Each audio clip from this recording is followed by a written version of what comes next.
l'intimité de l'histoire.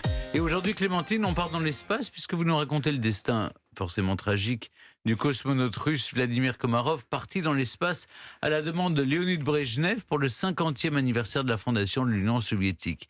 Et qui est resté. Mais il y est resté, mais il le savait avant de partir. Oui. Oh, c'est une histoire terrible. Hein. Ça devait être une grande première. 2 capsules devaient être lancées et s'amarrer dans l'espace avec les cosmonautes qui se déplaceraient d'un véhicule à l'autre. Ça ne s'était jamais fait, jamais produit. On lancerait d'abord le Soyouz 1 avec Komarov à son bord et le lendemain, la seconde capsule Soyouz 2 décollerait avec 2 cosmonautes supplémentaires. Et si pour une raison X, Komarov venait à ne pas pouvoir participer à ce vol, eh bien son remplaçant ne serait autre que Youri Gagarin. Komarov, comme Gagarine, savait pertinemment que la capsule spatiale n'était pas prête, qu'elle n'était pas sûre à piloter.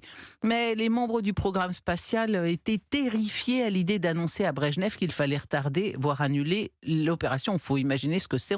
Les années de plomb de l'Union soviétique, on ne va pas aller expliquer au leader qui a décidé d'organiser cet anniversaire qu'on n'allait pas pouvoir le faire.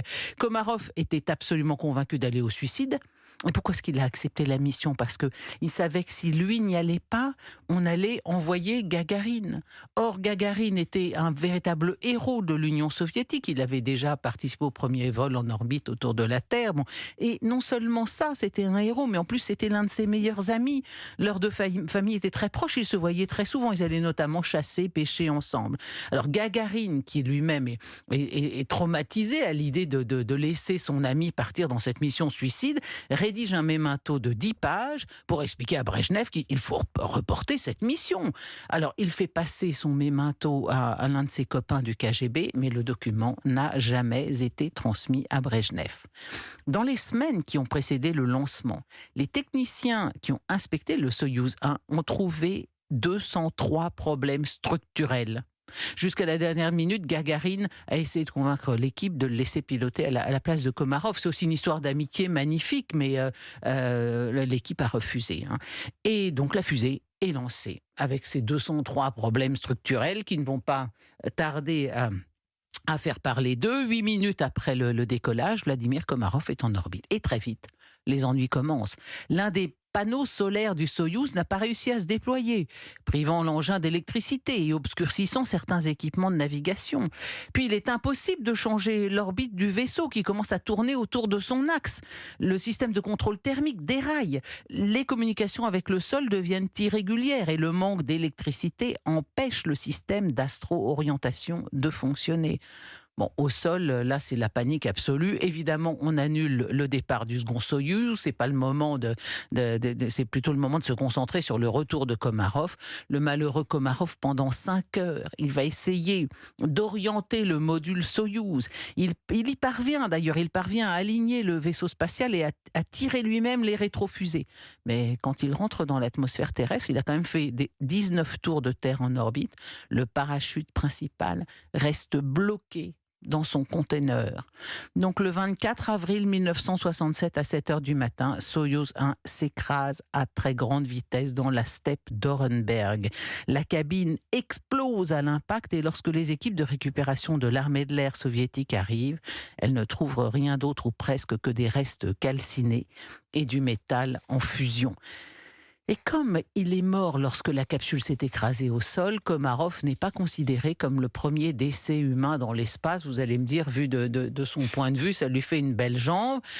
Lorsque le vaisseau entamait sa descente fatale, les postes d'écoute américains en Turquie captaient ce qui se disait à l'intérieur de la capsule. Ils ont enregistré et entendu Komarov qui maudissait ceux qu'il avait fait embarquer dans ce vaisseau spatial complètement bâclé. Il était hors de lui naturellement et impuissant, mais il savait que ça allait se passer comme ça. Quelques semaines plus tard, dans une interview à la Pravda, Youri Gagarin a critiqué évidemment vertement les fonctionnaires qui avaient laissé son ami voler. Et cette histoire l'a complètement déprimé et lui-même d'ailleurs est mort 1 an après Komarov à bord de son avion de chasse. Dernier rebondissement tragique, morbide de cette tragédie. Komarov, comme il savait qu'il ne reviendrait pas de cette mission, avant de s'embarquer, il a à son tour fait un cadeau empoisonné aux autorités soviétiques. Il a fait la demande solennelle, s'il mourait, d'être exposé cercueil ouvert, comme le veut la tradition. Il voulait que ses supérieurs, qu'il avait envoyés à la mort, soient obligés de regarder en face ce qu'ils avaient fait.